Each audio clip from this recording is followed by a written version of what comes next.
Governor Jeb Bush repeated one of the biggest falsehoods of our time during the recent presidential candidate debate: we were misled into the Iraq war by faulty intelligence. U.S. intelligence was not misled. It was ordered by the real, de facto President, Dick Cheney, to provide excuses for a war of aggression against Saddam Hussein's Iraq. PM Tony Blair forced British intelligence services to sex up reports that Iraq had nuclear weapons. He purged the government and the venerable broadcaster BBC of journalists who failed to amplify Blair's lies. Bush and Blair reportedly discussed painting a U.S. Air Force plane in UN colors and getting it to buzz Iraqi anti-aircraft sites in hope the Iraqis would fire on it. Bush told Blair that after conquering Iraq, he intended to invade Iran, Syria, Libya and Pakistan. In fact, Iraq had no weapons of mass destruction, save some rusty barrels of mustard and nerve gas that had been supplied by the US and Britain for use against Iran. I broke this story from Baghdad back in late 1990. Tiller Drumheller, who died last week, was the former chief of CIA's European division. He was the highest-ranking intelligence officer to go public and accuse the Bush administration of hyping fabricated evidence to justify invading Iraq.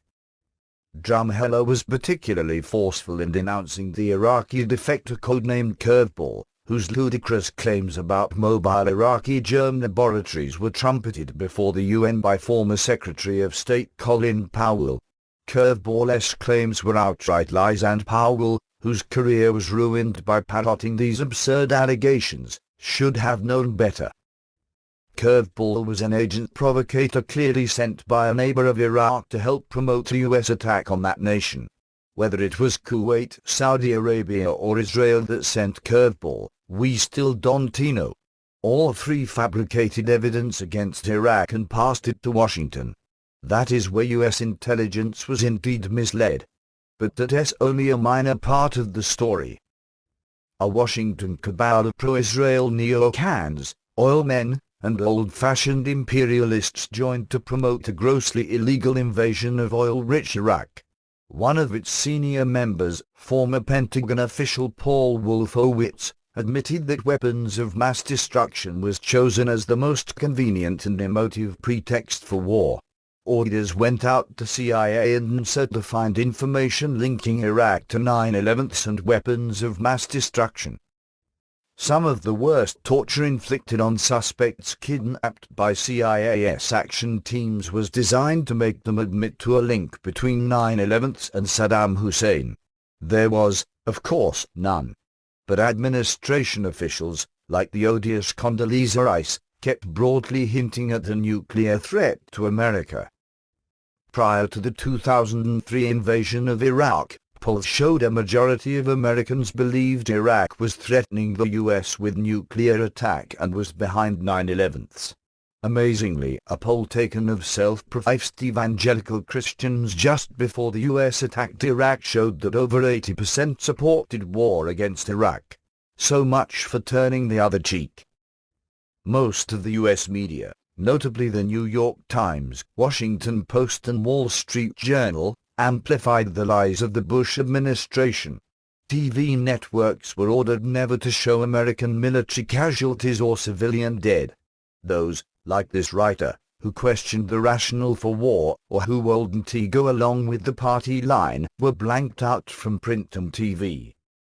For example, I was immediately dropped from a major TV network after daring mention that Israel supported the 2003 Iraq war and would benefit from it.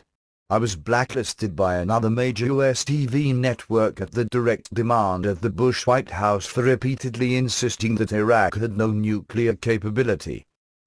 Very few analysts, journalists, or politicians took time to ask, even if Iraq had nuclear weapons, how could they be delivered to North America? Iraq had no long-range bombers and no missiles with range greater than 100 km. Perhaps by FedEx. No one asked, why would Iraq invite national suicide by trying to hit the U.S. with a nuclear weapon? The most original answer came from George W. Bush. Nefarious Iraqi freighters were lurking in the North Atlantic carrying drones of death that would attack sleeping America.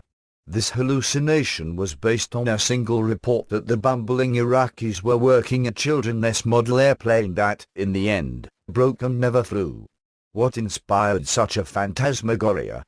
Pot, too much bourbon, LSD, or thundering orders from Dick Cheney to find a damned good excuse for invading Iraq. For Cheney and his oil pals, conquering Iraq would secure the Arab world's biggest oil reserves for Uncle Sam and offer a central military base in the region. For Washington's bloodthirsty neocons, pulverizing Iraq would remove one of Israel's most determined enemies, crush the only Arab nation that might challenge Israel's nuclear monopoly, and cost Israel nothing. Invading Iraq produced the slow disintegration of the Mideast so long sought by militant Zionists.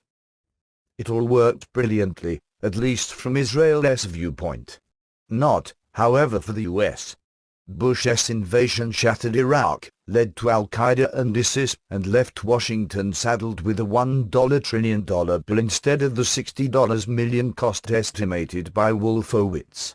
The Mideast is in a tailspin, Palestinians are totally isolated, and Egypt, the region's key nation, is run by an Arab fascist military dictatorship. Tilla Drumheller was the only senior CIA officer to stand up and tell Americans they were leaked into an unnecessary, illegal war. Today, we have Iraqi déjà vu and you as the lie factories and fearmongers work overtime to promote war with Iran.